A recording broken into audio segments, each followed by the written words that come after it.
ইযহাবু বিকমিসি হাযা, হযরত ইউসুফ আলাইহিস সালাম বললেন তোমরা আমার এই জামাটি নিয়ে যাও, ফাআলকুহু আলা ওয়াজহি আবি, এবং তোমরা এই জামাটি রাখো আমার পিতার মুখের উপরে, ইয়াতি বাসীরা, তাহলে সে তার দৃষ্টি শক্তি ফিরে পাবে।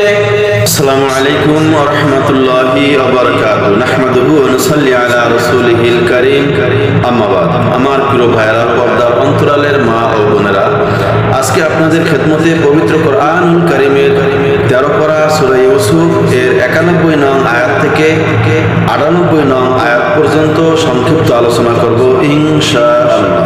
গত পর্বে আলোচনা ছিল হযরত ইয়াকুব আলাইহিস সালাম তার সমস্ত সন্তানদেরকে লক্ষ্য করে বলেছিলেন, হে আমার পুত্রগণ, তোমরা আবার মিশরে যাও এবং ইউসুফ আলাইহিস সালাম এবং বনিয়ামিনকে অনুসন্ধান করো, খুঁজতে থাকো, আর আল্লাহর কাছ থেকে তোমরা নিরাশ হয় না, কারণ আল্লাহ তাআলার পক্ষ থেকে কেউই নিরাশ হয় না, শুধুমাত্র কাফের সম্প্রদায় ছাড়া।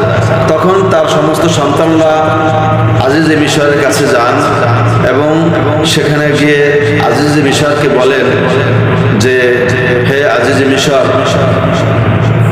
আমরা খুবই অভাবগ্রস্ত, আমরা খুব কষ্টের মধ্যে রয়েছি, আমাদের পরিবার পরিজন সকলেই কষ্টের মধ্যে রয়েছে, কাজেই আমরা সামান্য কিছু পণ্য নিয়ে এসেছি, কাজেই এর বিনিময়ে আপনি আমাদেরকে পরিপূর্ণ বরাদ্দ দিন, আমাদেরকে শস্য দিন, আর আপনি আমাদেরকে দান করুন, কারণ নিশ্চয়ই যারা দান করে আল্লাহ তাআলা তাদেরকে পুরস্কৃত করে থাকে। তখন ইউসুফ আলাইহিস সালাম তাদের এই পরিবারের কষ্টের কথা সহ্য করতে পারলেন না, তখন তিনি নিজে থেকে প্রকাশ করলেন যে, তোমাদের কি মনে পড়ে কি, তোমাদের কি সে বিষয়ের কথা স্মরণ রয়েছে যে তোমরা ইউসুফ আলাইহিস সালাম এবং তার ভাই বনিয়ামিনের সাথে কি আচরণ করেছিলে, কি খারাপ ব্যবহার তাদের সাথে করেছিলে, কি অন্যায় তোমরা করেছিলে,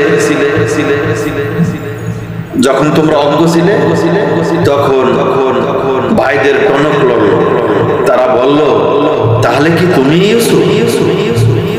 তখন হযরত ইউসুফ আলাইহিস সালাম প্রকাশ করলেন, হ্যাঁ, ক্বালা আনা ইউসুফ, আমি হয়েছি ইউসুফ, ওয়া হাযা আখি, আর আমার পাশে তিনি আমার সহোদর ভাই অর্থাৎ বনিয়ামিন, যাকে আমি চোর সাব্যস্ত করে এখানে গোলাম হিসেবে রেখে দিয়েছি।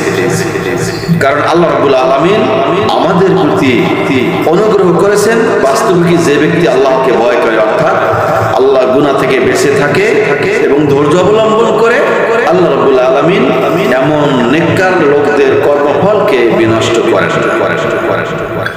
আমার ভাইরা, তখন তারা কি জবাব দিয়েছিল, তারা কি বলেছিল, আল্লাহ সুবহানাহু ওয়া তাআলা এই বিষয়টি 91 নং আয়াত থেকে বর্ণনা করেছেন।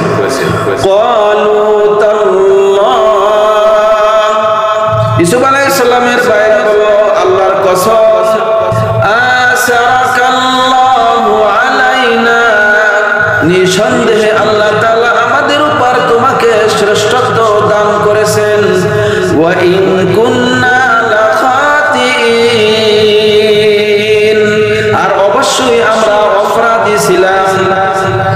আমার প্রিয় ভাইরা, তখন হযরত ইউসুফ আলাইহিস সালাম পিছনের সব কথা তিনি ভুলে গেলেন, ভাইদেরকে তিনি ক্ষমা করে দিলেন। তিনি বলে উঠলেন, ক্বালা লা তাসরিবা আলাইকুমুল ইয়াউম, ইউসুফ আলাইহিস সালাম বললেন, না, আজ তোমাদের উপর আমার কোনো অভিযোগ নাই, তোমাদের উপর আমার কোনো দাবি দেওয়া নাই।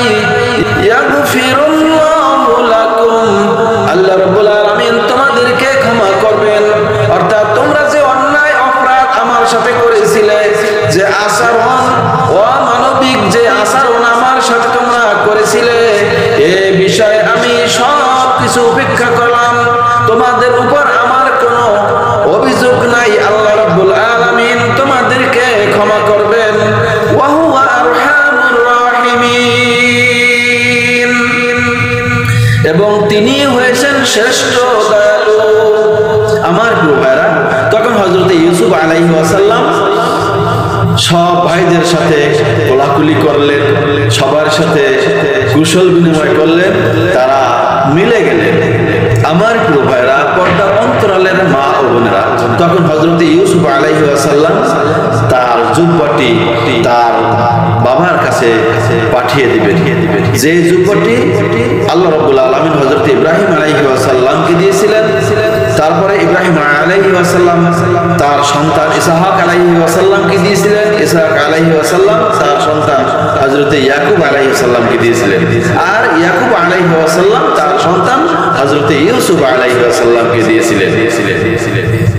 যেহেতু তার বাবা ইউসুফের বিচ্ছেদে তিনি চক্ষু দুটি হারিয়েছেন, অর্থাৎ তিনি অন্ধ হয়ে গিয়েছেন, তার দুই চক্ষু সাদা হয়ে গিয়েছিল, তিনি চোখে দেখতে পাইতেন না। হযরত ইউসুফ আলাইহিস সালাম তার জামাটি পাঠানোর জন্য ব্যবস্থা করলেন। আল্লাহ রাব্বুল আলামিন এই বিষয়টি 93 নং আয়াতের মধ্যে বলেছেন, ইযহাবু বিকামিসি হাযা। হযরত ইউসুফ আলাইহিস সালাম বললেন, তোমরা আমার এই জামাটি নিয়ে যাও, ফাআলকুহু আলা ওয়াজহি আবি, এবং তোমরা এই জামাটি রাখো আমার পিতার মুখের উপরে, ইয়াতি বাসীরা, তাহলে সে তার দৃষ্টি শক্তি ফিরে পাবে। ওয়াতুনি বিআহলিকুম আজমাইন, আর তোমাদের পরিবার পরিজন সকলকে নিয়ে আমার এখানে চলে এসো। ওয়ালাম্মা ফাসালাতিল ঈর, আর যখন মিশর থেকে কাফেলা চলল, অর্থাৎ মিশর থেকে ইউসুফ আলাইহিস সালামের দেওয়া জামাটি নিয়ে রওনা হইল, ক্বালা আবুহুম, তখন তার পিতা অর্থাৎ ইয়াকুব আলাইহিস সালাম সেই কেনান থেকে বলে উঠলেন, ইন্নী লাআজিদু রিহা ইউসুফ, নিশ্চয় আমি ইউসুফের সুঘ্রাণ পাচ্ছি, লাউলা আন তুফান্নিদুন, তোমরা যদি আমাকে বার্ধক্যজনিত প্রলাপ্তিকারী বলে মনে না করো। তখন কেনানে যারা পরিবারস্থ ছিলেন তারা সকলে বলল, ক্বালু তাল্লাহ, তারা বলতে লাগলো আল্লাহর শপথ, ইন্নাকা লাফি দালালিকাল কাদীম, আপনি তো সেই পুরাতন ভ্রমেই লিপ্ত আছেন। ফালাম্মা আনজা আল বাশির, অতঃপর যখন সুসংবাদ বাহক এসে পৌঁছল, আলকাহু আলা ওয়াজহিহি ফারতাদ্দা বাসীরা, সে সেই জামা তার মুখের উপরে রেখে দিল, তখনই তার দৃষ্টি ফিরে পেল, অর্থাৎ তার চক্ষু দুইটি ভালো হয়ে গেল। ক্বালা, তখন হযরত ইয়াকুব আলাইহিস সালাম বললেন, ক্বালা আলাম আকুল লাকুম, তিনি বললেন যে আমি কি তোমাদেরকে বলিনি যে ইন্নী